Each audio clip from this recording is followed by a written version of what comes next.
आगरा के शाही महल पर अमावस की रात थी। यमुना का पानी भी आज काला और शांत लग रहा था, जैसे कोई अनहोनी चुप्पी साधे बैठी हो। शहंशाह जलालुद्दीन मोहम्मद अकबर अपने विशेष कक्ष में बेचैनी से टहल रहे थे। उनके चेहरे पर वो चिर परिचित तेज नहीं, बल्कि गहन चिंता की छाया थी। कारण था रहस्यमय मौत का किला, वो प्राचीन और शापित दुर्ग जो राजधानी से केवल 2 दिन की दूरी पर स्थित था। पिछले माह अकबर ने अपने सबसे बहादुर सेनापति मान सिंह को किले की जांच के लिए भेजा था। मान सिंह और उसके 50 सिपाही गए, लेकिन वापस लौटी सिर्फ एक खूनी पगड़ी और हवा में गूंजती भयानक चीख की अफवाह। दरबारी डर के मारे उस किले का नाम लेने से भी कतराते थे, जहां से सूरज की रोशनी भी लौटने से डरती थी। तभी एक सेवक ने धीरे से द्वार खोला और बीरबल को आने की सूचना दी। बीरबल ने कक्ष में प्रवेश किया। उनकी आंखों में सदा की तरह बुद्धिमत्ता की चमक थी, पर आज उन्होंने भी हवा में तैरती दहशत को महसूस किया। बीरबल, अकबर की आवाज़ भारी थी। वो किला अब बर्दाश्त से बाहर है। क्या तुम में इतनी हिम्मत है कि तुम उस डरावनी जगह का रहस्य उजागर कर सको? ये कहानी का आरंभ है। इसे 10,000 शब्दों तक भागों में आगे बढ़ाया जाएगा। बीरबल ने गहरी सांस ली। उनकी आंखों की चमक क्षण भर के लिए बुझी, जैसे वो अपने भीतर किसी गहरे विचार को टटोल रहे हों। उन्होंने धीरे से कहा, जहां पनाह, यदि मृत्यु के भय से बहादुर सिपाही भी पीछे हट रहे हैं, तो वो स्थान वास्तव में काल का द्वार बन चुका होगा। हाँ, मैं उस रहस्यमय किले का रहस्य उजागर करूंगा, लेकिन क्या आप बता सकते हैं पिछली बार वहां कौन गया और क्या वापस आया? अकबर ने अपना चेहरा हाथों में छिपा लिया। आखिरी टुकड़ी 7 दिन पहले गई थी। वे अपने साथ लोहे के संदूक ले गए थे, पर केवल सन्नाटा लौटा। हमने उन्हें वापस लाने के लिए सैकड़ों मशालें भेजी, पर जब रोशनी दीवार के करीब पहुंची तो वे मशालें अपने आप बुझ गई, जैसे कोई अदृश्य सांस उन्हें निगल गई हो। अकबर ने कांपते हुए आगे कहा, और हाँ, कल रात पहरेदारों ने दीवारों से चीखने और लोहे के घसीटे जाने की आवाज़ें सुनी थीं। आवाज़ें ऐसी थीं जैसे किसी जीवित व्यक्ति के शरीर से हड्डियां नोची जा रही हों। एक पहरेदार ने कसम खाई है कि उसने किले की सबसे ऊंची मीनार पर एक लंबी काली परछाई को हवा में तैरते देखा था। बीरबल ने अपनी मुट्ठी कस ली। तब जहां पना, मैं आज रात ही उस मौत के किले की ओर प्रस्थान करूंगा। उसी शाम जैसे ही सूरज की अंतिम रक्तिम किरणें आगरा के क्षितिज पर सिमटने लगी, बीरबल ने चुपचाप अपने घोड़े की बागदौड़ संभाली। उन्होंने अपने साथ कोई सेना या बड़ा लाव लश्कर नहीं लिया, सिर्फ एक पुराना विश्वसनीय सारथी जिसका नाम शमशेर था, उनके साथ था। शमशेर का चेहरा भय से पीला पड़ चुका था, क्योंकि वो जानता था कि वे किस शापित भूमि की ओर जा रहे हैं। जैसे ही वे शहर की सुरक्षित दीवारों को पीछे छोड़कर उन वीरान पथरीले मैदानों में पहुंचे, तापमान नाटकीय रूप से गिर गया। हवा थम चुकी थी। आसपास के सूखे पेड़ों की शाखाएं ऐसे खड़ी थीं जैसे किसी भयभीत प्राणी के हाथ हवा में जमे हुए हों। सामने धुंधलके में राहे-शमे मौत का किला एक विशाल कटी हुई काली आकृति की तरह खड़ा था। उसकी मीनारें बादलों को चीरती हुई दिख रही थीं, लेकिन उनमें कोई जीवन का चिन्ह नहीं था, केवल एक भयावह अनबुझी चुप्पी छाई हुई थी। बीरबल ने अपनी कमर से एक प्राचीन छोटी कांसे की लालटेन निकाली और उसे जलाया। लालटेन की लौ भयानक रूप से अस्थिर थी, मानो वो भी किले की अदृश्य गुरुत्वाकर्षण से घबरा रही हो। शमशेर, बीरबल ने फुसफुसाते हुए कहा, याद रखना, इस किले की दीवारों के अंदर जो सच छिपा है, वो शायद हमारे जीवन से कहीं अधिक भारी साबित हो। उनकी आवाज़ में दृढ़ता थी, लेकिन उनकी आंखें किले की ओर देख रही थीं, जहां से अब उन्हें एक धीमी यंत्रवत खिसाव की आवाज़ सुनाई देने लगी थी, जैसे कोई विशाल चीज़ पत्थर पर रगड़ी जा रही हो। शमशेर का शरीर भय से अकड़ गया। उसकी सांसें तेज हो गईं और वो आंखें फाड़कर उस अंधेरे की ओर देख रहा था, जहां से वो भयावह घिसाव आ रहा था। हुजूर, ये कोई यंत्र की आवाज़ नहीं है, शमशेर ने लगभग रोते हुए कहा। ये कुछ जीवित है। बीरबल ने उसे पीछे धकेलते हुए अपनी उंगलियां अपने होठों पर रखीं। घिसाव की वो धीमी यंत्रवत ध्वनि अब एक असहनीय क्रंच की आवाज़ में बदल चुकी थी, जो पत्थरों पर किसी गीले, अत्यंत भारी शरीर के खींचे जाने का संकेत दे रही थी। उस दुर्गंध में अब कुछ और भी जुड़ गया था, एक धातु जैसी खट्टी गंध, जिसे शमशेर ने तुरंत पहचान लिया। पुराना, जमा हुआ रक्त। बीरबल ने लालटेन को थोड़ा आगे बढ़ाया। गली के फर्श पर जहां से आवाज आ रही थी, अब लालटेन की अस्थिर रोशनी में एक भयानक निशान उभर आया था। ये निशान गीला था और जमीन पर फैला हुआ था, जैसे किसी विशालकाय घोंघे ने अपने पीछे श्लेष्मक और कीचड़ की एक चौड़ी काली लकीर छोड़ दी हो। वो निशान सीधे कोने की ओर जा रहा था, जहां से क्रंच की आवाज अचानक भयावह रूप से बंद हो गई। अब वहां पूर्ण सन्नाटा छा गया था, जो पिछले शोर से कहीं अधिक डरावना था। बीरबल ने अपनी सांस रोकी। हवा इतनी भारी थी कि उसे लग रहा था जैसे वह रक्त में भीगी रुई को सांस के रूप में खींच रहा हो। शमशेर का हाथ स्वचालित रूप से अपनी तलवार के मोट पर चला गया। उसकी चमड़ी पसीने से भीग गई थी, पर उसकी आंखें उस अंधेरे कोने से एक पल को भी हटी नहीं। बीरबल ने कांपते हुए हाथ से लालटेन को उस काली चिपचिपी लीक पर झुकाया। रोशनी पड़ते ही उस श्लेष्म में छोटे छोटे चमकदार कण दिखाई दिए, जैसे पिसे हुए शीशे के टुकड़े। ये केवल कीचड़ नहीं था, ये कुछ जैविक था, मांस, बाल और जमीन की धूल का भयानक घोल। और फिर कोने से ठीक पहले उस निशान के भीतर एक अत्यंत छोटी पर स्पष्ट चीज दिखाई दी। एक टूटी हुई सफेद हड्डी का नुकीला टुकड़ा, लगभग 1 इंच लंबा। ये किसी पशु की हड्डी नहीं थी। इसकी संरचना मानव उंगली या हाथ की हड्डी के सिरे से भयावह रूप से मेल खाती थी। ये शमशेर के गले से केवल एक फुसफुसाहट निकली। उसका चेहरा डर और घिन से विकृत हो उठा। ये किसी ने अभी अभी कुछ खाया है मालिक। बीरबल ने अपनी आंखें बंद कर लीं। उस हड्डी के टुकड़े की कल्पना उसके दिमाग में घूम गई। जो भी यहाँ था वो अब पूरी तरह से तृप्त हो चुका था, और वो संतुष्ट जीव ठीक उस कोने के पीछे चुपचाप उनकी प्रतीक्षा कर रहा था। बीरबल ने आंखें खोली। डर की बजाय अब उनके चेहरे पर एक बर्फीला संकल्प था। उन्होंने शमशेर को देखा, जिसकी आंखें इतनी चौड़ी थीं कि उनमें मशाल की लौ साफ झलक रही थी। शमशेर, हथियार संभालो, सांस रोके रखो, बीरबल ने फुसफुसाते हुए आदेश दिया। उनकी आवाज़ अब पत्थर जैसी सख्त थी, जो किसी भी भावना को छिपा रही थी। उन्होंने अपनी मशाल को धीरे से ऊपर उठाया और लगभग इंच दर इंच उस भयानक कोने के चारों ओर कदम बढ़ाया। हवा में मांस के सड़ने की दुर्गंध इतनी तीव्र हो गई कि शमशेर को लगा जैसे उसके फेफड़ों में गर्म चिपचिपा तरल भर गया हो। जब मशाल की रोशनी कोने के पार पड़ी तो उन्होंने जो देखा वो उस हड्डी के टुकड़े से भी ज्यादा भयावह था। जमीन पर पत्थरों के बीच की दरारों में गहरा लाल रंग फैला हुआ था, ताज़ा रक्त का एक पतला चिपचिपा निशान। ये निशान दीवार के साथ साथ नीचे की ओर जाते एक टूटे हुए मेहराबदार द्वार की ओर बढ़ रहा था। द्वार की चौखट पर गहरे खरोच के निशान थे, जैसे किसी बड़ी और शक्तिशाली चीज ने जबरन सुत को रगड़कर अंदर खींचा हो। उस मेहराब के काले अंधेरे से एक ठंडी सड़ी हुई हवा का झोंका आया, जिसने मशाल की लौ को लगभग बुझा दिया। मालिक, शमशेर की उंगली कांपते हुए उस संकरे छेद की ओर उठी। ये अंदर गया है। बीरबल ने अपनी मुट्ठी भींच ली। अंदर, ठीक उस छेद के पीछे जहां अंधकार घनीभूत हो चुका था, उन्हें जोर से चबाने की हल्की गीली आवाज सुनाई दी। वो आवाज जैसे कोई हड्डी को तोड़ रहा हो, उनकी रीढ़ में ठंडी बर्फ की तरह उतर गई। वो जीव संतुष्ट नहीं हुआ था, वो बस अपना दूसरा भोजन शुरू कर रहा था। बीरबल ने अपनी आंखें सिकोड़ ली। उनकी दृष्टि पूरी तरह से उस संकरे मांसभक्षी अंधेरे पर टिकी थी। चबाने की वो गीली आवाज अब एक भयानक कड़क के साथ दोहराई जा रही थी, जैसे कोई बड़ा जोड़ या मोटी हड्डी बीच से टूट रही हो। शमशेर ने डरकर अपनी उंगली हटा ली और बीरबल की बाह को कसकर पकड़ लिया। उसका सांस उसके गले में अटक गया था। मालिक, हमें यहां से तुरंत चलना चाहिए। ये बीरबल ने उसे चुप रहने का इशारा किया। तभी अंधेरी दरार से एक और जोरदार झोंका आया। इस बार वो केवल ठंडी हवा नहीं थी, वो गर्म थी, बदबूदार थी, और उसमें ताज़े लहू और अमानवीय पाचन की सड़ी हुई गंध खुली हुई थी। ये किसी जानवर का भोजन नहीं है, बीरबल ने फुसफुसाया। उनकी आवाज़ में भयानक निश्चय था। ये इंसान की जांग की हड्डी टूटी है। उन्होंने मशाल को थोड़ा और नज़दीक किया। रोशनी के धुंधले दायरे में उस छेद के ठीक मुहाने पर मिट्टी में धंसा हुआ एक खाकी रंग का कपड़ा दिखाई दिया। वो गायब हुए सिपाही की फटी हुई वर्दी का किनारा था। जीव बस कुछ ही इंच दूर था और वो अभी भी निकल रहा था। ऐसा लग रहा था जैसे वो छेद उसका मुंह हो और किले ने अभी अभी अपना शिकार अंदर खींच लिया। हो, बीरबल का माथा पसीने से भीग गया। वे जानते थे कि अब वापसी नहीं है, उन्हें इस नरभक्षी अंधकार का सामना करना ही होगा। बीरबल ने कांपते हाथों से मशाल को ऊपर उठाया।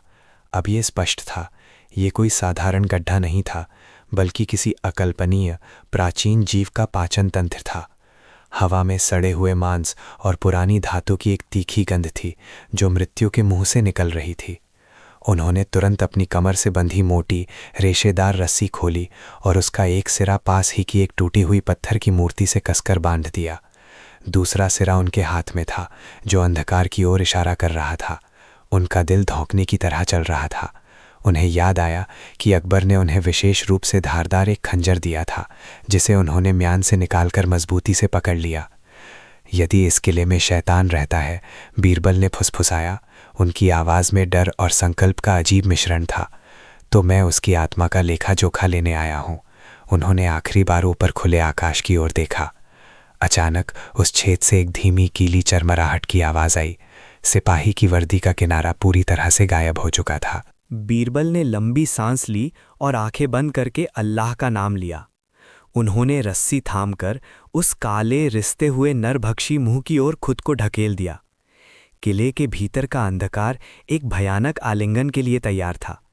जैसे ही वे अंदर फिसलने लगे, उनके कानों में एक धीमी गहरी गूंज सुनाई दी, जैसे कोई बहुत बड़ा जीव आराम से सांस ले रहा हो।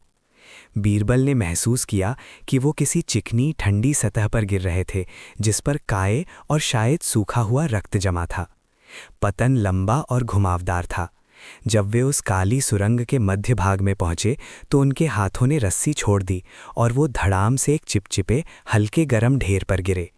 ये ढेर सिर्फ मिट्टी का नहीं था, ये उन सैनिकों की वर्दी के बचे हुए टुकड़े थे जो भयंकर रूप से गल चुके थे। हवा में नमक और सड़े हुए मांस की एक घनी घिनौनी गंध थी जो सांस लेने लायक नहीं थी। वहाँ कोई ज़मीन नहीं थी, केवल एक विशाल तिरछा ढलान था जो नीचे की ओर एक गंदी अंधेरी झील में जा रहा था। और फिर वो आवाज़ जो अब गूंज नहीं रही थी बल्कि ठीक उनके सिर के ऊपर थी। फूस, श्श, फूस। ये सांस इतनी विशाल और नियमित थी कि बीरबल को लगा जैसे वो किसी सोए हुए दैत्य के पेट के अंदर आ गए हैं। डर की एक ठंडी लहर उनकी रीढ़ में दौड़ गई। उन्होंने तुरंत अपनी जेब से तेल से भीगी हुई मशाल निकाली और उसे जलाया। जलती हुई मशाल की पीली रोशनी ने उस भयानक दृश्य को उजागर किया। दीवारें पत्थर की नहीं थीं, बल्कि गहरे लाल रंग के मांसल रेशों से बनी थीं, जो हर सांस के साथ सिकुड़ती और फैलती थीं। बीरबल का कलेजा कांप उठा। ये किला नहीं था, ये कोई जीवित भूखा प्राणी था। आगे की झील का पानी स्थिर नहीं था, उसके बीचों बीच कुछ तैर रहा था, चमकीला और बहुत बड़ा। बीरबल ने कांपते हाथों से मशाल को उस चमकीली वस्तु की ओर किया। जो चीज़ तैर रही थी वो किसी धातु का टुकड़ा नहीं था, बल्कि किसी विशाल जलचर दैत्य की खुली स्थिर आँख थी।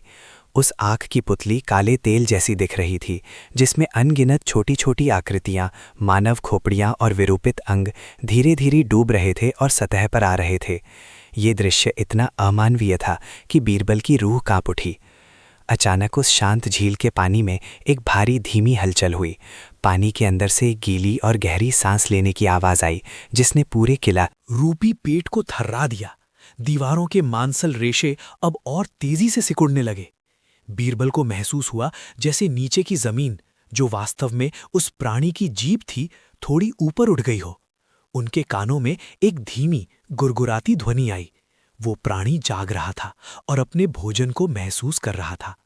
बीरबल ने फुसफुसाते हुए कहा, हम सिर्फ किले में नहीं हैं महाराज, हम इसके गले में हैं। अकबर की आंखें दहशत से फैल गईं। उन्होंने फुसफुसाहट में कहा, तो क्या ये हमें निगलने वाला है? महाराज अपना वाक्य पूरा कर पाते इससे पहले ही ऊपर की छत में एक भयंकर दरार आई। उस दरार से मवाद और सड़े हुए मांस की बदबूदार भाप का एक गर्म झोंका नीचे आया। साथ ही सैकड़ों तीखे नुकीले अस्थिमय प्रक्षेपण, जो देखने में कठोर उपास्थि के भयंकर पंजे लग रहे थे, तेजी से नीचे की ओर झुकने लगे, जैसे किसी क्रशिंग मशीन के हिस्से हों। पूरा वातावरण सड़े हुए तेजाब और बासी खून की गंध से भर गया। बीरबल ने तुरंत अकबर को पकड़कर एक तरफ खींचा। जैसे ही वे किनारे पर पहुंचे, वो जमीन जीभ भीषण कंपन के साथ नीचे धसी। नीचे धसते ही झील का गाढ़ा खारा पानी, जो अब स्पष्ट रूप से पाचक रस था, तेज फुफकार के साथ उछलकर उनके पैरों को भिगो गया। अब वे सिर्फ गले में नहीं थे, बल्कि उस प्राणी के पाचन क्रिया के मुहाने पर खड़े थे। वक्त खत्म हो गया महाराज, बीरबल हाँफते हुए बोले। अगला कदम हमें मौत के असली गर्भ में धकेल देगा। महाराज अकबर की आंखों में अब भय के साथ साथ एक भयानक सत्य की पहचान थी। ये किला नहीं, ये एक जीवित मांसभक्षी नरक था। जैसे ही उन्होंने बीरबल की चेतावनी सुनी, उस विशालकाय गेह ने एक और हिंसक ऐंठन ली। छत, जो कि चिपचिपे मांसलूतकों से बनी थी, सिकुड़नी शुरू हो गई। ऐसा लगा मानो उन्हें भीतर ही भीतर कुचल दिया जाएगा। हमें तुरंत यहां से निकलना होगा महाराज, ये जीव अब अपनी पाचन क्रिया की अंतिम तैयारी कर रहा है, बीरबल ने हाफते हुए कहा और तुरंत पीछे हटने के लिए दीवार का सहारा लिया। लेकिन जिस दीवार का उन्होंने सहारा लिया वो अब सिर्फ खुरदरी सतह नहीं थी, उसमें गहरे घाव जैसी दरारें पड़ने लगीं। उन दरारों से गाढ़ा मलाई जैसा पीला द्रव्य, एक प्रकार का अत्यंत शक्तिशाली विषैला पाचक रस, तेजी से रिसने लगा। वो द्रव्य हवा में मिलकर अजीब सी फुफकार के साथ उनके फेफड़ों को जला रहा था। इससे पहले कि वे इस नए रासायनिक हमले से निपट पाते, कोने से एक और भयावह चीज उभरी। हजारों की संख्या में छोटी पीली आंखें, जो अब तक निष्क्रिय थीं, अचानक लाल रोशनी के साथ जल उठी। उन आंखों में कोई द्वेष नहीं था, केवल एक आदिम अकथनीय भूख थी। वे दोनों अब पूरी तरह फंस चुके थे। फेफड़ों में घुसता हुआ वो पीला द्रव्य तुरंत जलन पैदा कर रहा था। बीरबल ने तुरंत अपने मलमल के कपड़े को गीला कर नाक और मुंह पर कसकर बांधा, पर उन्हें महसूस हुआ कि कपड़ा भी उस तीखे रसायन के संपर्क में आकर गलने लगा है, एक बदबूदार धीमी फुसफुसाहट के साथ। इससे पहले कि वे विषैले वातावरण से बचने का कोई रास्ता सोचते, दीवारों से उतरती हुई लाल आंखों की सेना ने गति पकड़ी। वे असंख्य पतले और सिकुड़े हुए जीव थे, जिनकी बनावट किसी कीड़े और मकड़ी का भयानक मिश्रण थी। उनके छोटे लेकिन मजबूत पैर दीवारों की चिकनी सतह पर भी अविश्वसनीय पकड़ बनाए हुए थे। अचानक हजारों छोटे कुंठित पंखों की एक कर्कश भिनभिनाहट पूरे कक्ष में गूंज उठी। ऐसा लगा जैसे कोई विशालकाय मधुमक्खी का छत्ता टूट गया हो। वो आवाज इतनी तीखी थी कि कानों के पर्दे फटने लगे।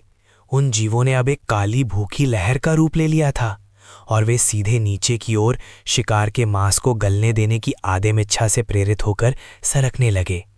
बचने का कोई रास्ता नहीं था, हमला शुरू हो चुका था। भीषण भिनभिनाहट अब कान फोड़ू गर्जना बन गई थी।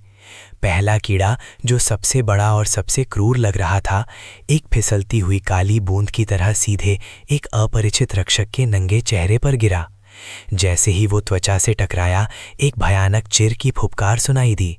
ये कीड़े का डंक नहीं, बल्कि उसका पाचक तेजाबी द्रव था। मांस तुरंत सिकुड़ने लगा और रक्षक चीख भी नहीं पाया, क्योंकि अगली ही पल सैकड़ों जीव उसके शरीर पर एक काली चादर की तरह टूट पड़े। उनकी मोटी चिपचिपी खाल और तरल लार ने कवच की कठोर परतों को भी गलाना शुरू कर दिया। ये सिर्फ हमला नहीं था, ये एक सामूहिक तरल विनाश था जो हर चीज को पिघला देना चाहता था। साम्राज्य के बचे हुए सिपाहियों ने तलवारें उठाईं, लेकिन उन जीवों की गति इतनी तेज थी कि उनकी धारदार धातु हवा को छोड़कर और कुछ नहीं काट पाई। हर तरफ से आक्रमण हो रहा था और उस नमी भरी हवा में अब ताज़े रक्त की गर्म गंध के साथ एक तीखी सड़ी हुई बदबू मिल गई थी। चारों ओर अंधेरा और अराजकता हावी थी। एक जवान सिपाही, जिसका नाम प्रताप था, दहशत में पीछे हटा। उसने देखा कि बगल में खड़ा उसका अनुभवी साथी, जिसके कवच को कभी कोई धार नहीं काट पाई थी, दर्द से चीख रहा था। उन जीवों का तरल विष उसके लोहे के कवच को पिघलाकर एक उबलते हुए दलदल में बदल रहा था, जो उसकी त्वचा और मांसपेशियों में घुसता जा रहा था। चीखें अब धीमी, घुटती हुई कराहों में बदल गईं, क्योंकि उन रेंगने वाले दैत्यों ने उनके मुंह और सांस की नली को अवरुद्ध कर दिया था। तलवारों की खनक थम चुकी थी। अब केवल मांस के जलने, हड्डी के टूटने और चिपचिपे जीवों की सरसराहट की आवाज़ें थीं। तभी किलों की ऊपरी दीवारों और छत की दरारों से भयानक कर्कश आवाज़ें गूंजी। वे जीव केवल नीचे से नहीं आ रहे थे, वे ऊपर से भी टपक रहे थे, जैसे कि किला स्वयं सड़ रहा हो और ये भयानक गंदगी बाहर फेंक रहा हो। बड़े बड़े टुकड़े, जो पहले पत्थरों के बीच छिपे थे, अब जमीन पर धड़ाम से गिरे, जिससे धूल और सड़े हुए मांस की गंध का एक और बड़ा बादल छा गया। ये युद्ध नहीं था, ये एक असहनीय तरन नरसंहार था। जो कुछ बचा था वो अब कम कपाते भयभीत सैनिकों का एक छोटा समूह था, जो अपनी ढालों को बेतरतीब ढंग से उठा रहे थे। ये ढालें अब पत्थरों या तलवारों को नहीं झेल रही थीं, वे चिपचिपे धड़कते अंगों के टुकड़ों से टकरा रही थीं, जो छत से लगातार गिर रहे थे। इन गिरते हुए टुकड़ों में अजीब सी हलचल पैदा हुई। जैसे ही वे ठंडी सड़ी हुई जमीन से टकराए, उनमें से सैकड़ों नुकीली धागे जैसी टांगें और छोटे रक्तलाल मुंह तेजी से बाहर निकल आए। ये जीव, जो अब तक केवल दुर्ग की गंदगी का हिस्सा लगते थे, तुरंत गति पकड़कर नीचे घायल पड़े सैनिकों की ओर सरकने लगे। वे केवल काटते नहीं थे, वे त्वचा में घुसकर अंदर से मांस खींच लेते थे। बीरबल ने अपनी पूरी शक्ति से सम्राट अकबर को पीछे खींचा। उनकी आवाज़ चीख में दब गई, जहांपनाह, ये युद्ध नहीं है, ये किला, ये धरती, हमें यहां से निकलना होगा, ये हमें निगल रहा है। लेकिन जहांपनाह तक पहुंचने का रास्ता अब घुटनों तक गहरे रेंगते हुए मांस और तरल पदार्थ के दलदल में बदल चुका था। हर कदम पर नीचे कीचड़ में से छोटी छोटी उंगलियों जैसी टहनियां बाहर निकलती थीं, जो जूते और टखनों को पकड़ने की कोशिश करती थीं। मुख्य द्वार बस कुछ ही गज की दूरी पर था, पर वो दूरी अब लाखों अदृश्य रेंगते हुए जीवों से भरी हुई थी। उन्हें पता था कि अगर वे उस दलदल में फंस गए तो वे जिंदा बाहर नहीं निकल पाएंगे। बीरबल ने स्थिति की गंभीरता को तुरंत भांप लिया। उनकी आवाज़ शांत थी, लेकिन उसमें इस्पात जैसी दृढ़ता थी। सावधान जहांपनाह, ये दलदल हमें केवल फंसाता है, ये खींचता भी है। कोई भी पूरी ताकत से ज़मीन पर पैर ना रखे, हल्के रहिए, कदम ज़मीन को बस छू कर निकलें। लेकिन उनके कहने से पहले ही एक घबराया हुआ पहरेदार, जिसका नाम जगत था, आतंक में चिल्लाया और भागने की कोशिश की। जैसे ही उसने पहला लंबा डग भरा, दलदल ने एक भयानक गड़गड़ाहट के साथ प्रतिक्रिया दी। नहीं, मुझे बचाओ! जगत की चीख हवा में कट गई। घुटनों तक गहरे तरल मांस में उसकी जांघों के चारों ओर अनगिनत लाल काले तंतु कस गए। वे तंतु केवल टहनियां नहीं थे, वे तेज, नुकीले, सिकुड़ते हुए अंग थे। जगत को ऐसा लगा जैसे सैकड़ों जलते हुए चाकू उसकी हड्डियां काट रहे हों। पलक झपकते ही वो चीखता हुआ कमर तक दलदल में समा गया। ऊपर हवा में केवल उसकी मदद के लिए उठे हुए हाथ की उंगलियां नजर आ रही थीं, जो अगले क्षण हमेशा के लिए गायब हो गईं।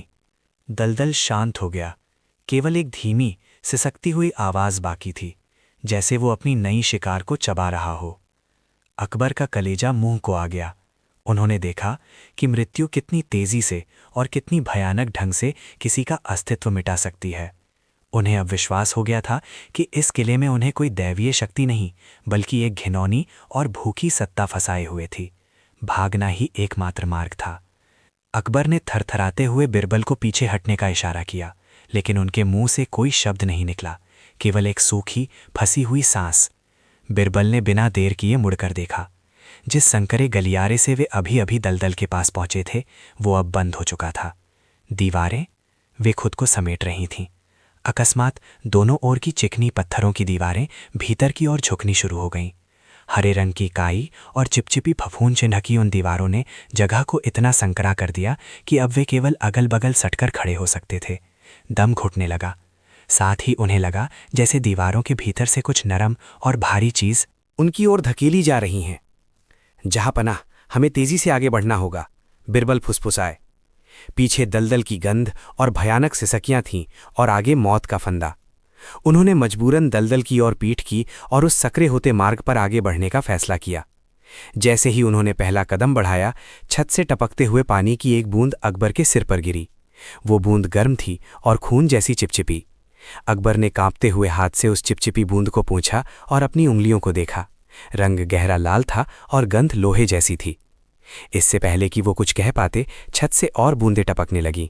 1, 2, फिर बौछार। ये केवल पानी या खून नहीं था, ये गाढ़ा मांसल तरल था जो हवा में सल्फ्यूरिक एसिड की तीखी बदबू घोल रहा था। ये छत, ये जिंदा है जहांपनाह, बिरबल चिल्लाया। दीवारें अब केवल दबा नहीं रही थीं, बल्कि अंदर की ओर मुड़ रही थीं, जैसे कोई विशालकाय जीव उन्हें अपने फेफड़ों में खींच रहा हो। दोनों ने ऊपर देखा। काली छत अब चमकीली और गीली लग रही थी और उसमें धीमी गति से धड़कनें महसूस हो रही थीं। उस भयानक दबाव के बीच बीरबल ने महसूस किया कि उनके जूते के नीचे की जमीन हिल रही थी। जैसे ही उन्होंने एक और कदम लिया, संकरा मार्ग एक ऐसी जगह खुल गया जहां दीवारें पूरी तरह से खत्म हो गई थीं, लेकिन राहत नहीं मिली। उनके सामने मार्ग को अवरुद्ध करते हुए खून से सने पत्थरों का एक ढेर था, जिसके बीच से एक पतली सफ़ेद उंगली बाहर निकली हुई थी, जो अजीब तरह से अभी भी हिल रही थी। वो मलबा किसी पुरानी दुर्घटना का नहीं, बल्कि ताज़ा था। किसी ने अभी अभी उस मार्ग पर दम तोड़ा था। बीरबल का मन जानता था कि उन्हें तुरंत पीछे हट जाना चाहिए, लेकिन उनके पैर जमीन से चिपक गए थे। डर ने उनकी बुद्धि को क्षण भर के लिए लकवाग्रस्त कर दिया था, पर यह लकवा जल्दी ही तीव्र सतर्कता में बदल गया।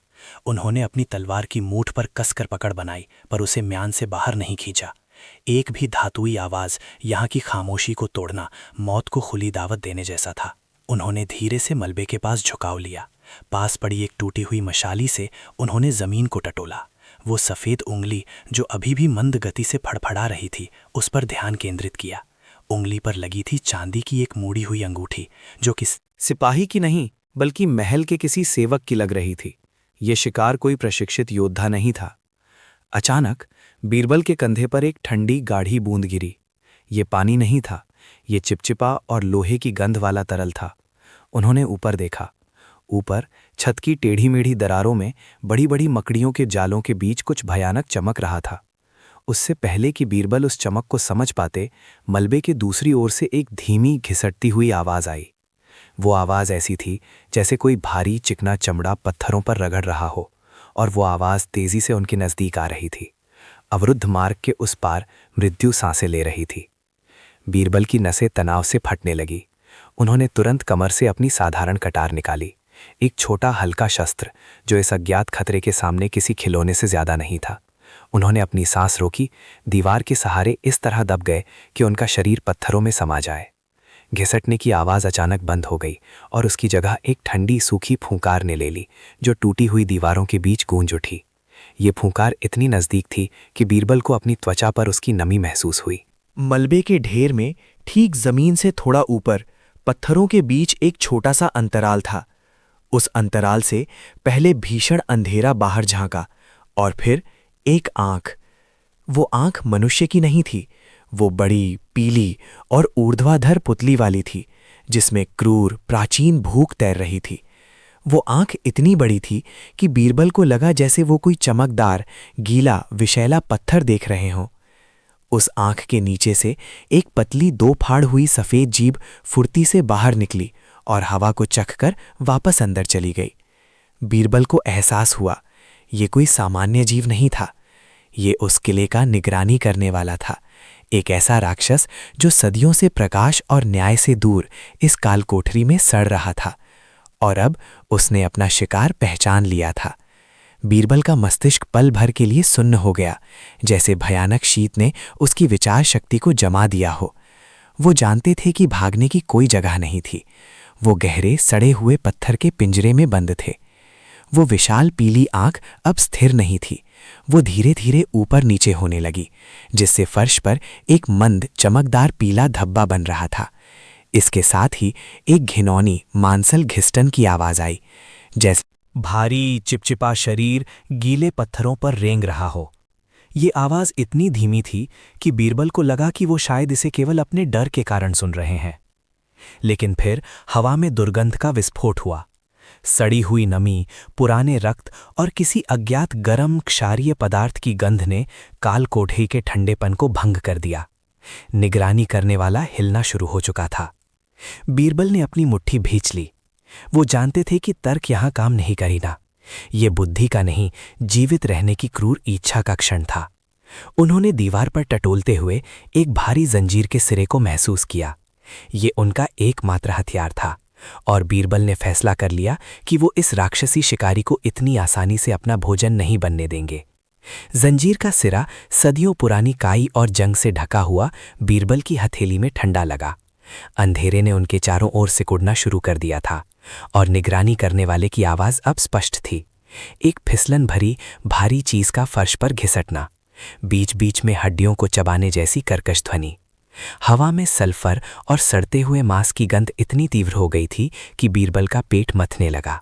उन्होंने अपनी आंखें बंद की और अपनी सांस को नियंत्रित किया। ये शिकारी आंख के भरोसे नहीं, गंध और ध्वनि के सहारे शिकार करता था। बीरबल ने खुद को कालकोठरी की गंध और ध्वनि के साथ एकाकार कर लिया। जब छायादार आकृति, जो मानव से कहीं अधिक बड़ी और विकृत थी, द्वार के पास से निकली और हल्की सी रोशनी में उसकी विकराल परछाई फर्श पर पड़ी, तभी बीरबल ने वार किया।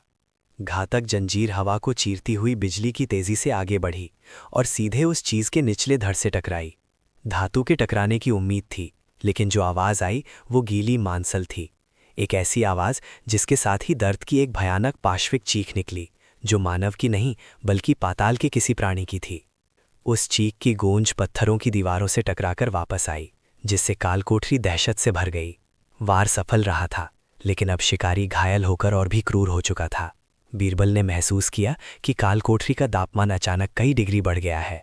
बीरबल ने अपने माथे पर पसीना महसूस किया, जो बढ़ती गर्मी के बावजूद बर्फीला लग रहा था।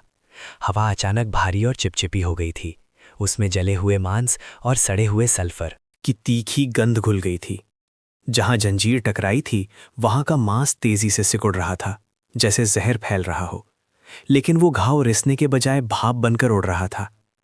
उस विकराल चीज की लाल धधकती आंखें अब पूरी तरह से बीरबल पर टिकी थीं, जिनमें जलती हुई प्रतिशोध की ज्वाला थी। एक धीमी घुलघुलाहट की आवाज उस प्राणी के गले से निकली, जो पत्थरों में कंपन पैदा कर रही थी। अगले ही पल वो घायल शैतानी रूप अत्यंत तेजी से आगे बढ़ा। ये गति अमानवीय थी, मानो अंधेरे की एक पूरी लहर ही बीरबल को निगलने आ रही हो। बीरबल जानता था कि वो अब भाग नहीं सकता। उसके पास पलक झपकने से भी कम समय था। उसने अपने हाथ में पकड़ी हुई जंजीर के सिरे को पूरी ताकत से घुमाया, उसे एक भयंकर रक्षात्मक ढाल की तरह इस्तेमाल करने का आखिरी प्रयास किया। लेकिन वो चीज केवल भौतिकता नहीं थी। जैसे ही वो नजदीक आई, कालकोठरी की कठोर जमीन पर भी दरारें पड़नी शुरू हो गईं। ये स्पष्ट था कि बीरबल ने जिसे घायल किया था वो अब स्वयं मौत बनकर उस पर झपटने वाला था। अंधेरा टकराया। वो कोई ठोस प्रहार नहीं था, बल्कि शून्य का एक ठंडा आलिंगन था। बीरबल ने महसूस किया कि उसकी जंजीर, जो कुछ ही क्षण पहले उसकी आखिरी उम्मीद थी, उस शैतानी गति के सामने केवल हवा में फड़फड़ाई और फिर अदृश्य ऊर्जा के एक झटके से उसके हाथों से छूट गई। जंजीर की धातु पिघलती हुई लोहे की तरह चीखी और कालकोठरी की दीवार से टकराकर छोटे छोटे टुकड़ों में बिखर गई। बीरबल के शरीर पर कोई बाहरी चोट नहीं लगी, लेकिन उसके फेफड़ों से हवा ऐसे बाहर निकली जैसे कोई अदृश्य मुट्ठी उसके सीने को कुचल रही हो। वो भयानक शक्ति उसे वापस अंधेरे गलियारे में धकेल रही थी, जहां से वो आया था। उसे लगा जैसे समय रुक गया है। उसकी आंखों के सामने कालकोठरी की सारी रोशनी, चाहे वो उसकी अपनी मशाल की हो या ऊपरी खिड़की से आती हल्की चांदनी की, एक भयानक काली खाई में समा गई। वो अकेला और निहत्थ था, उस शीतलता के बीच गिर रहा था जो मौत से भी ज्यादा पुरानी थी। उसने अपनी चेतना को बनाए रखने के लिए संघर्ष किया, लेकिन वो अब एक भंवर में फंस चुका था, और भंवर के केंद्र में सिर्फ भयावह खाली आंखें थीं। अचानक भंवर थम गया। वो महसूस कर रहा था कि उसका शरीर किसी कठोर सतह पर नहीं, बल्कि गीली सड़ी हुई मिट्टी के एक ढेर पर गिरा है। उसके सिर में भयानक दर्द हो रहा था, लेकिन चेतना की एक पतली रेखा फिर से जुड़ गए। जब उसने आंखें खोली तो उसने पाया कि वो उस मुख्य गलियारे में नहीं है। वो एक छोटे संकीर्ण कोठरी में था, जिसकी दीवारें नमी और काई से ढकी थीं। वहां हवा इतनी भारी थी कि सांस लेना भी एक संघर्ष था। हर सांस में मिट्टी और लाशों की गंध थी। सबसे भयावह बात वो फुसफुसाहट थी, जो कानों में नहीं बल्कि सीधे उसकी आत्मा में गूंज रही थी। तुम यहां क्यों आए? आवाज हजारों साल पुरानी लगती थी, जैसे किसी कब्र से उठी हो। उसने उठने की कोशिश की, लेकिन उसके पैर जमीन में धंस गए थे और उसके ठीक सामने काई से ढकी दीवार पर खून के सूखे निशान थे, जो एक भयानक अपूर्ण चित्र बना रहे थे। एक ऐसा चित्र जिसे देखकर लगा जैसे उसे अंतिम संस्कार की मुद्रा में दर्शाया गया हो। उस कोठरी में वो अकेला नहीं था। अंधेरे के कोनों से कुछ हिल रहा था, धीमी घिसटती हुई आवाज के साथ। घिसटने की वो धीमी कर्कश आवाज अचानक तेज हो गई। अब उसमें केवल घिसटने की ध्वनि नहीं थी, बल्कि ऐसी आवाज थी मानो कोई भारी नम मांस पत्थरों पर रगड़ा जा रहा हो, जिसके साथ ही हड्डियों के टूटने और मुड़ने का भयानक स्वर भी सुनाई दे रहा था। अंधेरे के उस कोने से, जहां वायु स्थिर थी, एक भयानक दुर्गंध फैली। सड़े हुए मांस, पुराने लोहे और गीली मिट्टी का मिश्रण। ये दुर्गंध इतनी तीव्र थी कि उसका दम घुटने लगा। सहसा दीवार से सटकर एक लंबी विद्रूप उंगली दिखाई दी। वो इतनी पतली और बेढंगी थी कि किसी मनुष्य की हो ही नहीं सकती थी। उस पर काई और मैल चिपकी थी और नाखून टूटकर अंदर धसे हुए थे। वो उंगली फर्श को टटोलती हुई अत्यंत धीमी गति से आगे बढ़ी। जैसे ही वो टूटे हुए खून के चित्र के पास पहुंची, वो क्षण भर के लिए रुकी और फिर अचानक मुड़कर ठीक उसकी ओर इशारा किया। उंगली हिल नहीं रही थी, वो एक स्थिर घातक आरोप की तरह हवा में टंगी थी। वो काई और अंधेरे में लिपटी आकृति अब पूरी तरह बाहर निकलना चाहती थी, और वो जानता था कि अब उसके पास भागने के लिए समय नहीं बचा है। उसके कानों में फुसफुसाहट और तेज हो गई। तुम हमारे हो। उसकी सांसें सीने में अटक गईं। भय की एक ठंडी लहर उसके रीढ़ से गुजरी, उसके शरीर को लकवा मार गई। वो जानलेवा उंगली अब भी उसी घातक दृढ़ता से उसकी ओर इशारा कर रही थी, जैसे कोई अदृश्य तीर कमान से छूट वाला हो। अंधेरे कोने से काई लगी वो आकृति अब केवल एक छाया नहीं थी। उसने धीरे धीरे अपने शरीर का अगला हिस्सा चिपचिपी काली कीचड़ से ऊपर उठाया। उसके चेहरे पर जहां आंखें होनी चाहिए थीं, वे दो गहरे भयानक शून्य थे जो सीधे उसकी आत्मा को भेद रहे थे। फुसफुसाहट अब दहाड़ बन गई और हर शब्द हम तुम्हारे हैं हजारों कीड़ों के एक साथ भिनभिनाहट जैसा लग रहा था। उसने मुड़ने और भागने की आखिरी हताश कोशिश की, लेकिन जैसे ही उसने कदम उठाया, जमीन पर बिखरे हुए कंकालों की टूटी हड्डियों में से एक नुकीला सिरा फिसलकर उसके टखने से टकराया। वो असंतुलित होकर जोरदार चीख के साथ दलदली फर्श पर गिर पड़ा। उसके हाथ सीधे उस गीली ठंडी सतह पर धंसे जहां पहले खून का चित्र बना था। उसने महसूस किया कि कीचड़ उसे खींच रही है और अब वो पूरी तरह उस अपवित्र अंधेरे के काबू में था। गीली सतह अब सिर्फ कीचड़ नहीं थी, ये सदियों पुराने ठंडे और चिपचिपे मांस का घोल थी जो हर पल कसता जा रहा था। उसके फेफड़ों से हवा एक झटके में बाहर निकल गई जब उसे महसूस हुआ कि जमीन उसे खींच नहीं रही है, वो खुद एक विशाल सजीव मुंह में समा रहा था। हम तुम्हारे हैं की फुसफुसाहट अब उसके कानों से नहीं, सीधे उसकी खोपड़ी के भीतर से गूंज रही थी। हर शब्द एक हथौड़े की तरह उसके बोध पर प्रहार कर रहा था। उसने अपने हाथों को जोर से भींचने की कोशिश की, लेकिन उसके हाथों के नीचे की मिट्टी गर्म और स्पंदित होने लगी, जैसे कोई मंद हृदय धड़क रहा हो। ये धड़कन अब उसके पूरे शरीर में फैल रही थी, उसकी नसों में दौड़ते खून को जमा रही थी।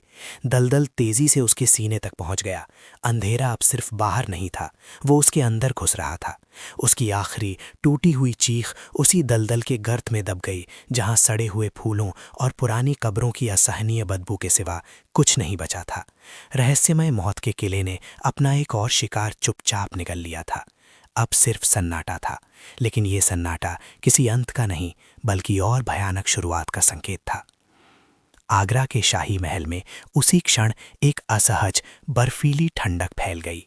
सम्राट अकबर अपने निजी कक्ष में थे, जहां मसालों और गुलाब जल की सुगंध हमेशा बनी रहती थी, पर आज हवा में कुछ भारी, कुछ मृत सा था।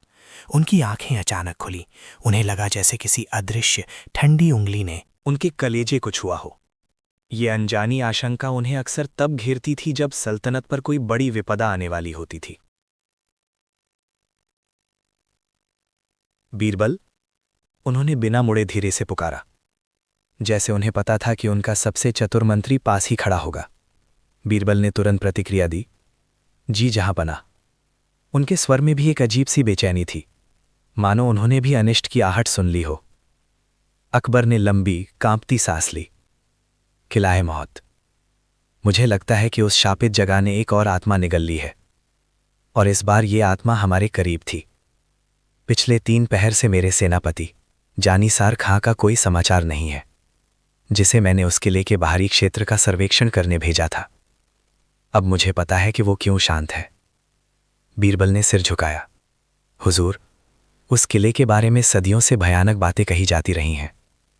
कहते हैं वहां जाने वाला इंसान या तो पागल हो जाता है या फिर पूरी तरह गायब। अकबर की आंखें अंधेरे में चमक उठीं। इस बार हम इस रहस्य को स्वयं उजागर करेंगे। हमें पता लगाना होगा कि उस मौत के किले का असली राज क्या है। अकबर की आंखों में एक ऐसी आग थी जो शायद सदियों पुराने डर को जला देना चाहती थी। उन्होंने बीरबल की ओर देखा, जिनके माथे पर चिंता की स्पष्ट रेखाएं थीं, और दृढ़ता से आदेश दिया, बीरबल, तुम और 4 सबसे भरोसेमंद सैनिक तैयार रहो। कल भोर की पहली आहट पर हम उस राहेशाई मौत के किले की ओर कूच करेंगे। दरबार में सन्नाटा छा गया। ये आदेश नहीं, मृत्यु का बुलावा था। दरबारी दबी सांसों में कानाफूसी करने लगे। हर फुसफुसाहट में उस किले का खौफ छिपा था। बीरबल ने साहस जुटाया। हुजूर, इतनी जल्दबाजी ठीक नहीं, हमें और जानकारी जुटानी चाहिए। जानिसार खान की अनुपस्थिति केवल एक शुरुआत हो सकती है। शुरुआत? अकबर हंसे। वो हंसी जिसमें आत्मविश्वास और एक भयंकर चुनौती थी। अगर वो किला इतना ही शक्तिशाली है तो उसे जीतने वाला भी कोई साधारण इंसान नहीं हो सकता। मैं अब किसी और आत्मा को वहां खोने का इंतजार नहीं करूंगा। मौत के इस घर में जो भी रहस्य है उसे मैं अपने पैरों तले रौंद दूंगा। उस रात शाही हेमे पर एक अपशकुनी शांति उतर आई। ऐसा लगा मानो किले की काली परछाई आगरा तक पहुंच गई हो। अगली भोर जब सूर्य की सुनहरी किरणें भी अपनी चमक खो चुकी थीं, तब आगरा के द्वार पर एक विचित्र दबी हुई हलचल थी। ये किसी विजय यात्रा का प्रस्थान नहीं, बल्कि एक अनिवार्य बलिदान की तैयारी लग रही थी। अकबर अपने सबसे तेज घोड़े तूफान पर सवार थे। उनके चेहरे पर एक कठोर, लगभग उन्मादी दृढ़ता थी। बीरबल अपनी सामान्य बुद्धिमत्ता की आभा के विपरीत आज गहरे उदास थे। उन्होंने अकबर के करीब आकर कांपते स्वर में कहा, जहां पनाह, जानिसार खान के एक घायल सैनिक को अभी पकड़ा गया है। वो होश में नहीं है, लेकिन उसकी जांघ पर एक अजीब निशान है, एक जलता हुआ प्रतीक। और कल रात पहरेदारों ने किले की दिशा से रोने की नहीं, चीखने की आवाज़ें सुनी थीं। अकबर ने मुड़कर बीरबल को देखा। उनकी आंखें अंगारों सी दहक रही थीं। चीखें? वे मेरे डर का संगीत नहीं बजा सकती बीरबल। मेरी सेना तैयार है। अगर किले की दीवारें लोहे की हैं तो हम उन्हें तोड़ेंगे। अगर वे आत्माओं से बनी हैं तो हम उन आत्माओं को रौंदेंगे। और उन्होंने लगाम कसकर घोड़े को उस काली दिशा की ओर मोड़ दिया जहां मौत का किला इंतजार कर रहा था। बीरबल ने देखा जैसे शाही दल एक रेंगती हुई काली लकीर बन गया हो, जिसे धरती निगलने वाली हो। शाही दल। जैसे ही किले की बाहरी खाई से लगभग 100 गज की दूरी पर पहुंचा, गति अचानक टूट गई। जो हवा अभी तक धूल और उत्साह से भरी थी, वो मानो जम गई। एक अजीब ठंडी चुप्पी ने पूरे मैदान को निगल लिया। सम्राट अकबर का प्रिय घोड़ा तूफान अपनी पिछली टांगों पर खड़ा हो गया और आतंकित होकर हिनहिनाया। उसके मुख से झाग निकल रहा था। वो आगे बढ़ने से साफ इनकार कर रहा था। बीरबल ने देखा कि केवल तूफान ही नहीं, बल्कि पूरी सेना के घोड़े डर से कांप रहे थे। अकबर ने क्रोध से लगाम खींची, लेकिन घोड़े की आंखों में भय का साया स्पष्ट था। सामने काली पहाड़ियों के बीच वो मौत का किला खड़ा था। उसकी दीवारें टूटी हुई नहीं थीं, बल्कि विकृत थीं, जैसे सदियों के दर्द ने पत्थर को मोड़ दिया हो। वहां कोई मशाल नहीं जल रही थी, फिर भी दीवार के हर कोने से एक भयानक अस्पष्ट चमक निकल रही थी। और फिर उस भयावह चुप्पी को तोड़ती हुई एक ठंडी सड़ी हुई गंध हवा में घुल गई। ये किसी मरे हुए जानवर की गंध नहीं थी, बल्कि ये गंध थी सैकड़ों पुरानी कब्रों की। बीरबल ने अपनी पगड़ी कसकर बांधी। उस ठंडी सड़ी हुई गंध में अब धातु और सूखे खून की एक पतली तीखी परत जुड़ गई थी। उन्होंने दबे स्वर में कहा, जहां पनाह, ये किला केवल पत्थरों का ढांचा नहीं है। ये स्थान जीवित नहीं है, ये स्वयं एक प्राचीन कब्र है। ये दुर्ग हमें अंदर नहीं बुला रहा, बल्कि हमें निगलने की प्रतीक्षा कर रहा है। अकबर का माथा पसीने से भीग गया था। वो जानता था कि बीरबल सही कह रहा था, लेकिन पीछे हटना शहंशाह की शान के विरुद्ध था। उन्होंने अपनी तलवार की म्यान पर हाथ रखा, उसकी ठंडक से अपनी कंपकपी को दबाते हुए। खामोश बीरबल, हम दिल्ली के शहंशाह हैं। मौत हमसे डरती है। आगे बढ़ो। उन्होंने दहाड़ते हुए आदेश दिया, लेकिन उनकी आवाज़ में एक अनजानी थर्राहट थी। जैसे ही उन्होंने घोड़े को पहली बार आगे बढ़ने पर मजबूर किया, किले के विशाल हड्डियों जैसे मुख्य द्वार के ऊपर से एक धीमी, मांसल सरसराहट भरी ध्वनि आई। ऐसा लगा जैसे कोई बहुत बड़ी और चिकनी चीज़ दरारों से फिसलकर अंदर की तरफ जा रही हो। तभी दीवार के एक कोने में एक पल के लिए किसी की काली खोखली आंखें झिलमिलाकर गायब हो गईं। बीरबल ने गहरी सांस ली, जिसकी वजह से उन्हें सड़ी हुई धातु और पुराने खून की तेज नम गंध महसूस हुई। जहां पनाह, यहाँ रुकना उचित नहीं। ये जगह जिंदा चीज़ों के लिए नहीं बनी है। लेकिन शहंशाह अकबर पहले ही घोड़े को आगे बढ़ा चुके थे। जैसे ही उनका घोड़ा बादल विशाल द्वारों से अंदर की ओर बढ़ा, हवा का तापमान अचानक 10 डिग्री गिर गया। बाहर की तेज धूप का नामो निशान नहीं था। किले के अंदर एक अजीब चिपचिपा अंधकार छाया हुआ था, जो दीवारों की दरारों से रिसकर आई रोशनी को भी सोख रहा था। चारों ओर की चुप्पी इतनी घनी थी कि कानों में दर्द होने लगा। तभी बीरबल ने सुना, घोड़ों के टापों की गूंज के अलावा एक और आवाज़ थी। ये फर्श के पत्थरों पर किसी चीज़ के घिसटने की मंद, गीली ध्वनि थी।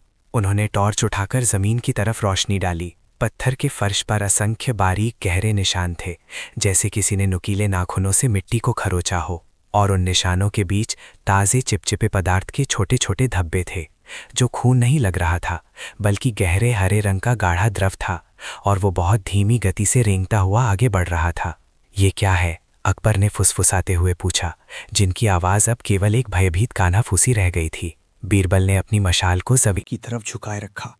उनकी आंखें उस चिपचिपे हरे पदार्थ पर टिकी थी। जहां पना ये किसी जीवित, शायद कीटनुमा प्राणी का स्राव लगता है। इसकी गंध ये सड़ी हुई धातु और गीली मिट्टी का एक घिनौना मिश्रण है। उन्होंने सावधानी से अपनी तलवार की नोक से उस हरे द्रव को छुआ। छूते ही द्रव तेजी से सिमटकर धुआं देने लगा और जमीन पर एक गहरा काला निशान छोड़ गया, जैसे किसी तीव्र एसिड से प्रतिक्रिया हुई हो। इससे पहले कि अकबर कुछ और पूछ पाते, घिसटने की आवाज़ अचानक कई गुना बढ़ गई।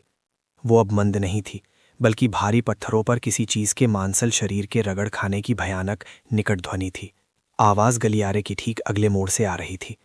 टॉर्च की रोशनी में उन्होंने देखा कि फर्श से केवल कुछ इंच ऊपर कुछ विशालकाय, काला और अनियमित आकार का हिल रहा था। वो हरे धब्बे असल में उसी विशाल, अनदेखे शरीर से रिस रहे थे, जो अब तेजी से उनकी ओर रेंगता हुआ आ रहा था। बीरबल ने तेजी से अकबर को पीछे धकेला। भागिए जहाँपना, ये कोई सामान्य पशु नहीं है, हमें वापस ऊपर लौटना होगा। लेकिन रास्ता बहुत संकरा था और अब उन्हें पीछे मुड़ने का समय नहीं मिला। वो विशालकाय आकृति जो अब साफ दिखाई दे रही थी, धीरे धीरे लेकिन निश्चित रूप से उनकी ओर सरक रही थी। उस चीज की भयानक दुर्गंध सड़ी हुई धातुओं और बासी खून जैसी थी, जिसने तुरंत उनकी सांसों को रोक दिया। अंधेरे में भी बीरबल उस भयावह आकृति के अग्रभाग को देख पा रहे थे।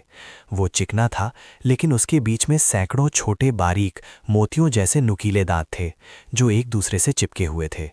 एक भयानक, मांसल और हिलता हुआ मुंह। अकबर ने डर के मारे अपनी आंखें बंद कर लीं, लेकिन बीरबल जानते थे कि अब सोचने का समय नहीं है। बिना एक पल की भी देरी किए उन्होंने अपने हाथ में पकड़ी हुई जलती हुई मशाल को पूरी ताकत से उस रेंगते हुए शरीर के बिल्कुल बीच में फेंक दिया। जैसे ही आग ने उस हरे चिपचिपे शरीर को छुआ, एक भयानक, तीखी और पतली चीख निकली, मानो गर्म लोहे को ठंडे पानी में डाल दिया गया हो। उस चीख की गूंज संकरी गुफा में इतनी तेजी से फैली कि दोनों के कान सुन हो गए। विशालकाय आकृति दर्द से हटने लगी और एक झटके में पीछे हटी, जिससे पास की दीवार में दरार पड़ गई। बीरबल को पता था कि ये अस्थायी राहत है और ये प्राणी पलटकर और भी क्रूरता से हमला करेगा। उन्हें भागना होगा और तेजी से। जहाँपनाह बाईं ओर, बीरबल ने चिल्लाकर कहा। मशाल की रोशनी से दूर उन्हें दीवार में एक छोटा सा काला छेद दिखाई दिया। वो किसी चूहे की बिल जैसा था, लेकिन बच निकलने का एकमात्र रास्ता। जहाँपनाह की आंखें उस छोटे से काले धब्बे पर टिकीं। वो छेद किसी मनुष्य के लिए नहीं बना था। बीरबल, ये तो किसी चूहे का बिल है। हम इसमें कैसे समाएंगे? मेरा कवच। इससे पहले कि अकबर अपनी बात पूरी कर पाते, गुफा की नमी भरी हवा में एक गहरी हिंसक घुरघुराहट गूंजी। विशालकाय जीव दर्द से उभर चुका था और अब उसकी पीली जलती हुई आंखें केवल प्रतिशोध से भरी थीं। उसने अपनी भयानक भुजा फैलाई, नुकीले नाखून पत्थरों को चीरते हुए दोनों की ओर बढ़े। सोचने का समय नहीं जहाँपनाह, पेट के बल लेट जाइए। बीरबल ने मशाल को क्रीचर की दिशा में फेंका ताकि क्षण भर की देरी मिल सके, और खुद को जमीन पर गिरा दिया। धूल और मिट्टी के बीच रेंगते हुए उन्होंने पहले अकबर को धक्का दिया। पत्थर की कठोर सतह उनकी पसलियों को भेद रही थी, लेकिन पीछे मौत के पंजे थे जो बस एक पल की देरी पर उन्हें दबोच लेते। अकबर ने मुश्किल से उस संकरे बिल में अपना सिर घुसाया ही था कि क्रीचर का एक पंजा ठीक उस जगह टकराया जहां बीरबल अभी लेटे थे। जोरदार टक्कर से गुफा कांप उठी और हवा में मांस के सड़ने और तेज गंध का भयानक मिश्रण फैल गया। बीरबल कांपते हुए उस अंधेरे छेद में फिसल गए। सांस रोककर वे उस नमी भरे दुर्गंधमय अंधकार में सिकुड़ गए। छेद इतना संकरा था कि अकबर और बीरबल लगभग एक दूसरे में धंस रहे थे। वे हिल भी नहीं सकते थे। बाहर उस भयानक जीव की दहाड़ अब और भी तीखी हो गई थी, जैसे कोई हताश शिकारी अपना शिकार खो चुका हो। उसके विशाल पंजे लगातार उस चट्टानी उद्घाटन पर खरोच रहे थे, जैसे पत्थरों के छोटे छोटे टुकड़े और तेज सड़ी हुई गंध के झोंके अंदर आ रहे थे। हम सच में बच गए बीरबल? अकबर ने हाफते हुए लगभग ना सुन सकने वाली आवाज में पूछा। उनके पूरे शरीर में दर्द था। बीरबल ने अपने भय को दबाया। शायद क्षण भर के लिए जहांपनाह। उन्होंने चारों ओर महसूस किया। उनकी उंगलियां कठोर चिकनी मिट्टी और कटे हुए पत्थर को छू रही थीं। इस जगह की दीवारें और छत, ये प्राकृतिक गुफाएं नहीं लगती, ये तराशी गई हैं। ये उस रहस्यमय मौत के किले का एक ऐसा मार्ग है जिसके बारे में कोई किंवदंती भी साहस नहीं करती। अकबर ने अपनी आंखें सिकोड़ी, जैसे कि वे गहन अंधकार को भेद सकते हों। तो हम कहाँ हैं? अताह गहराई में जहांपनाह, बीरबल ने फुसफुसाया। और हमें जल्दी करनी होगी। वो जीव हमें यहाँ ज्यादा देर तक सुरक्षित नहीं रहने देगा। उन्होंने अपने दाहिने ओर एक हल्का ढलान महसूस किया जो उन्हें और नीचे किले के गर्भ में खींच रहा था। ढलान पथरीला और चिपचिपा था, जिस पर चलते हुए हर पल पैर फिसलने का डर था। जैसे जैसे वे और नीचे उतरते गए, हवा बोझिल होती गई और उसमें एक तीखी सड़ी हुई गंध घुल गई, बासी खून और नमकीन पसीने का मिश्रण। बीरबल ने अपनी मशाल की रोशनी जमीन पर डाली। उन्हें तुरंत एहसास हुआ कि वो चिपचिपापन केवल मिट्टी का नहीं था। ढलान के अंतिम सिरे पर फर्श पर गहरे लाल रंग का एक गाढ़ा जमावड़ा था जो किसी बड़े शरीर को घसीटे जाने के निशान छोड़ गया था। ये ताज़ा है, बीरबल ने कांपते हुए कहा। उनकी आवाज़ उस गहरी शांत चुप्पी में गूंज गई जो हर डर को कई गुना बढ़ा देती थी। इससे पहले कि अकबर कोई प्रतिक्रिया देते, उनके ठीक ऊपर जहां से वे आए थे, पत्थर की जमीन पर कुछ भारी चीज के घिसटने की आवाज आई। खर्रर खर्रर। वो जीव जिसे वे पीछे छोड़ आए थे अब उन्हें शिकार करने आ रहा था। उसके पंजे पत्थरों को चीर रहे थे। ये आवाज पास आती गई और अंधेरे में हर क्षण ये एहसास हुआ कि मृत्यु बस कुछ ही फुट की दूरी पर खड़ी है। बीरबल ने तुरंत मशाल बुझा दी। भागिए जहांपनाह, अब रोशनी हमारे लिए दुश्मन है। बीरबल ने फुसफुसाते हुए अकबर का हाथ पकड़ा और उन्हें आगे के अंधकार में धकेल दिया, जहां हवा और भी ठंडी और मौत जैसी शांत थी। उन्होंने उम्मीद की कि वो गाढ़ी गंध उन्हें उस प्राणी से छुपा लेगी। वे अब एक संकीर्ण गलियारे में प्रवेश कर चुके थे। वे ठोकरे खाते गीली और काईदार जमीन पर आगे बढ़े। अंधेरा इतना घना था कि उन्हें अपनी सांस की गर्माहट के अलावा कुछ महसूस नहीं हो रहा था। गलियारे की नमी अब उनके कपड़ों को ठंड से चिपका रही थी और उस प्राणी की सड़न भरी धंध इतनी प्रबल थी कि सांस लेना भी दूभर हो गया। बीरबल ने महसूस किया कि उनके कपड़ों की किनारों को छूती हुई हवा बहुत तेजी से हिल रही थी। वो शिकार बहुत करीब था। वो भयानक घसीटने की आवाज़ अब अचानक रुक गई। सन्नाटा छा गया जो पत्थरों की चुप्पी से भी ज्यादा भयानक था। बीरबल समझ गए कि मशाल बुझाने का फायदा अब खत्म हो चुका है। वो प्राणी अब उन्हें देखने के बजाय सूंघ रहा था या शायद सुन रहा था। गलियारा अचानक एक तीखे संकीर्ण मोड़ पर जाकर रुक गया। बीरबल ने बिना सोचे समझे अकबर को उस मोड़ के कोने में धकेल दिया और खुद उनके पीछे सिमट गए। इससे पहले कि वे पूरी तरह छिप पाते, एक तेज झपट्टा हवा को चीरता हुआ निकला। अकबर के कंधे के ठीक ऊपर की दीवार से पत्थरों का चूरा और धूल का एक झोंका नीचे गिरा। वो बस 1 इंच के फासले से बचे थे। उस चीज ने अब रास्ता बंद कर दिया था। वे अब एक मृत चाल डेड एंड में फंस चुके थे। अकबर की सांसें गले में अटक गईं। बीरबल ने कांपते हाथों से अपनी कमर टटोली। उनके पास केवल एक छोटी सी कटार थी, उस विशालकाय चीज के सामने मात्र एक खिलौना। बाहर हवा अब और भी भारी हो गई थी। एक सड़ी हुई नमकीन गंध जो किसी पुराने मरे हुए मांस की याद दिलाती थी, उस छोटे से कोने में भर गई। वे स्पष्ट रूप से सुन सकते थे कि वो प्राणी पत्थरों को खुरच रहा है और भारी थकी हुई सांसें ले रहा है। उसकी सांस की गर्माहट पत्थर की दरारों से रिसकर उन तक पहुंच रही थी। जहांपनाह, बीरबल ने फुसफुसाया। उनकी आवाज मुश्किल से सुनाई दे रही थी। ये सिर्फ हमें अवरुद्ध नहीं कर रहा है, ये इंतजार कर रहा है। ये जानता है कि हमारे पास कोई रास्ता नहीं है। अचानक कोहरे और अंधेरे के बीच से एक विशाल काला साया जमीन पर पड़ा। साए में 2 चमकदार पीली आंखें टिमटिमा रही थीं, जो इंतजार की क्रूरता से भरी थीं। दीवार के ठीक ऊपर से एक मोटी सिकड़ी हुई पूंछ धीरे से फर्श भराकर गिरी, जिससे धूल का बादल उठा। पूंछ में भयानक कांटेदार शल्क थे। वो प्राणी अब हिल नहीं रहा था, वो केवल उन्हें महसूस कर रहा था, उन्हें उस कोने में दम घोटने के लिए मजबूर कर रहा था। बीरबल को लगा जैसे उस राक्षस ने अपनी अदृश्य भुजाएं उनके चारों ओर कस दी हैं। अकबर ने अपनी तलवार की मूठ कसकर पकड़ ली। उनके चेहरे पर डर नहीं बल्कि एक अजीब सी दृढ़ता थी जो हार मानने से इनकार कर रही थी। बीरबल उन्होंने फुसफुसाते हुए कहा, यदि ये हमारी अंतिम रात है तो ये आसानी से नहीं मरेगी। बीरबल जानते कि ये कोई साधारण दुश्मन नहीं है। उन्होंने महसूस किया कि उस विशालकाय साये के पास आने से हवा का तापमान तेजी से गिर रहा था, जैसे उनके फेफड़े जम रहे हों। अब उन्हें केवल पीली आंखों की चमक ही नहीं, बल्कि उसके खुले भयानक मुंह के अंदर की नमी से टपकती हुई लार की धार भी दिखाई दे रही थी। वो चिकनी चिपचिपी लार जमीन पर गिरी और जिस जगह गिरी वहां की पुरानी काली मिट्टी तुरंत जोर से फुसफुसाते हुए धुएं में बदल गई। वो तेजाबी जहर था। तभी एक कर्कश धीमी गर्जना हुई, एक ऐसी ध्वनि जिसने ना केवल उनके कानों के पर्दे फाड़ दिए बल्कि उनकी आत्माओं को भी निचोड़ लिया। साया 1 इंच आगे बढ़ा और उस 1 इंच के बढ़ने मात्र से दीवार का एक बड़ा जीर्ण शीर्ण हिस्सा धूल के बादलों के साथ ढह गया, जिससे अब बचने का कोई कोना नहीं बचा था। बीरबल ने तत्काल अपने हाथ में मौजूद जड़ी बूटियों की पोटली को कसकर पकड़ा। उनका माथा पसीने से भीग गया था, लेकिन उनकी आंखें उस साये के भयानक आकार को भेदने की कोशिश कर रही थीं, जैसे वो उस दानवी रहस्य की गहराई को नाप लेना चाहते हों। हुजूर, बीरबल की आवाज में एक अजीब सी कर्कशता थी, जोर से कांप रही थी। ये केवल कोई साधारण साया, भूत या जिन नहीं है। ये जीर्ण भक्षी है, द एज ईटर, एक ऐसी शक्ति जो केवल इस किले के विनाश और क्षय से ही ऊर्जा प्राप्त करती है।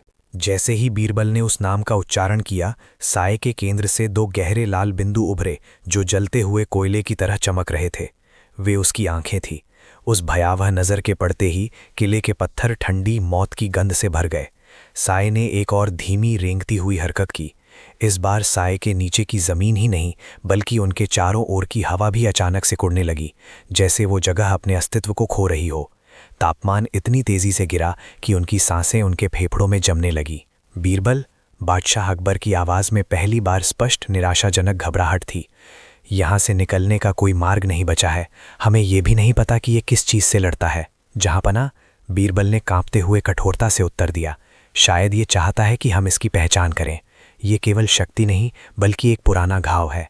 इससे पहले कि अकबर उस तर्क पर विचार कर पाते, उस साये के केंद्र से एक ध्वनि निकली। ये किसी भी इंसान की आवाज नहीं थी। ये सूखी लकड़ी और पुरानी गल चुकी हड्डियों के एक साथ कुचले जाने की एक भयानक धीमी सरसराहट थी। ये ध्वनि उन दोनों की आत्मा तक को छलनी कर गई। और फिर उसी रेंगती आवाज ने एक शब्द बनाया जो हवा में नहीं बल्कि सीधे उनके दिमाग में गूंजा, छोड़ दो। अकबर ने अपने कान कसकर बंद कर लिए। उनका चेहरा पीड़ा से सिकुड़ गया। उस एक शब्द ने उन्हें लगा जैसे उनकी नसें अंदर से जम गई हों। उसी पल साये ने अपनी आकृति बदलनी शुरू कर दी। अब वो केवल एक अस्पष्ट धब्बा नहीं था, उसने एक विशाल विकृत मानव का आकार लेना शुरू कर दिया, जिसके हाथ असामान्य रूप से लंबे थे और उंगलियां नुकीली भूरे रंग की चट्टानों जैसी थीं। बीरबल की नज़रें ऊपर उठीं। उन्होंने देखा कि साये के पीछे किले की प्राचीन कठोर दीवारों पर अनगिनत मृत फटी हुई आंखें खुल रही थीं। वे सभी आंखें खामोशी से चीख रही थीं। उनका दर्द उस साये की ऊर्जा को और बढ़ा रहा था। ये सिर्फ एक राक्षस नहीं था, ये उन सभी की सामूहिक पीड़ा थी जो इस किले में मर चुके थे। वे फंस चुके थे।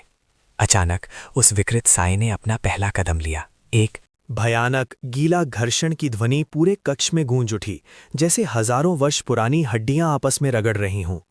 अब वो साया नहीं था, वो एक ठोस चलता फिरता विरूपण था। उसकी चमड़ी काली गीली मिट्टी और नुकीले पत्थरों का मिश्रण थी, जिससे सड़ी हुई मांस की तीखी गंध आ रही थी। हवा में तेजाब की गंध इतनी बढ़ गई कि बीरबल को लगा कि उसकी श्वास नली जल रही है। तापमान इतनी तेजी से गिरा कि उसकी आंखों के सामने भाप बनने लगी। किले की छत से धूल और छोटे कंकड़ झरने लगे, मानो सदियों पुरानी संरचना भी इस भयावह उपस्थिति के भार को सहन नहीं कर पा रही हो। उस जीव ने अपनी लंबी चट्टानी उंगलियों को धीरे से ऊपर उठाया। ये किसी हमले की चेतावनी नहीं थी, ये केवल अपनी शक्ति का प्रदर्शन था। बीरबल ने महसूस किया कि उसकी आत्मा तक ठंडी पड़ गई है। उन मृत खुली आंखों से ऊर्जा खींचकर उस प्राणी ने अपने मौन मुख को बीरबल की ओर मोड़ा, और उस मौन में भी एक भयानक प्रतिज्ञा छिपी थी। वो उन्हें अनंत काल के भय में डुबो देगा। उसने कोई आवाज नहीं निकाली, पर उसकी उपस्थिति ने बीरबल के मस्तिष्क में एक चीख भर दी, तुम मेरे हो। बीरबल ने अपनी बुद्धि और तर्क को वापस बुलाने की व्यर्थ कोशिश की, जो हमेशा उसका सबसे बड़ा हथियार रहे थे। लेकिन इस बार तर्क पिघल गया था। उसके मस्तिष्क में सिर्फ एक गूंज थी, समर्पण। वो जानता था कि यदि उसने पलक झपकाई तो शायद वो इस शाश्वत रात्रि में हमेशा के लिए खो जाएगा। उस भयानक उपस्थिति ने अपना दायां हाथ थोड़ा और झुकाया। जैसे ही वो विशाल उंगली बीरबल की ओर बढ़ी, कमरे की रोशनी, जो पहले से ही क्षीण थी, पूरी तरह से बुझ गई। अंधेरा इतना घना था कि बीरबल को लगा जैसे वो किसी काली मिट्टी के अंदर दफन हो रहा हो। वो ऊर्जा का घेरा जो प्राणी से निकल रहा था, अब बीरबल के शरीर में प्रवेश करने लगा। एक बर्फीली ठंड जो सीधे उसकी रीढ़ की हड्डी तक गई। बीरबल ने अपने मुंह से चीख निकालने की कोशिश की, पर केवल एक दबी हुई सांस ही बाहर निकली। जैसे ही उस अदृश्य शक्ति ने उसकी आत्मा को छुआ, बीरबल की आंखों के सामने महल की दीवारों के अतीत की अनगिनत दर्दनाक मौतें घूमने लगीं। वो अब केवल एक दर्शक था, अपने ही विनाश का, जो उस राहिष्यम की शक्ति का पहला शिकार बनने वाला था। उसकी चेतना फिसलने लगी और अंतिम क्षण में उसने महसूस किया कि वो अकेला नहीं है। कमरे में एक और अत्यंत क्षीण ऊर्जा का स्पंदन था, एक पुराना भूला हुआ रहस्य। वो क्षीण स्पंदन, जैसे कोई टूटी हुई प्रार्थना, बीरबल के डूबते हुए मन में गूंजा। ये राहिष्यम की भयावह पकड़ के विरुद्ध एक छोटी सी लहर थी, जो मौत के सागर में उसे थामे हुए थी। बीरबल ने अपनी अंतिम चेतना बटोरकर उस ऊर्जा की ओर ध्यान केंद्रित किया। तुरंत एक बर्फीली महिला की फुसफुसाहट उसके कानों में टकराई।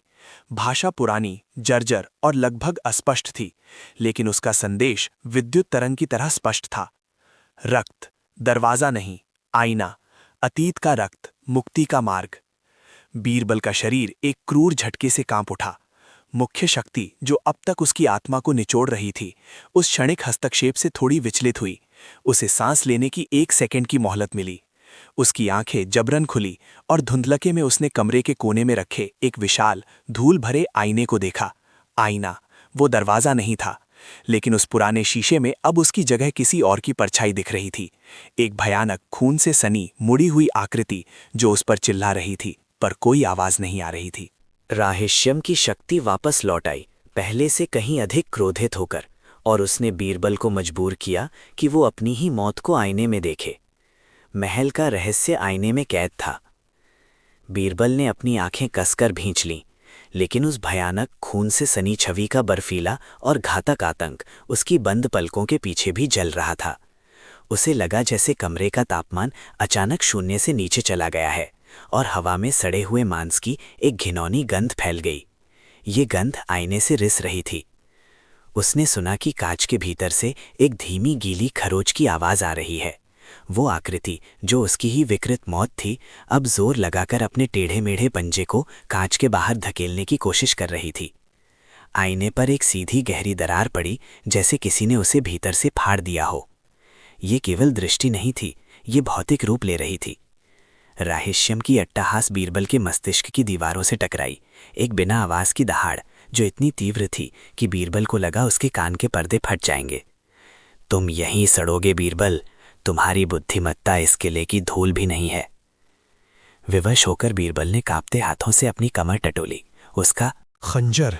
उसने अंतिम शक्ति बटोरी और उसी क्षण दरार से बाहर आते उस खूनी पंजे को लक्ष्य करके हमला करने की तैयारी की।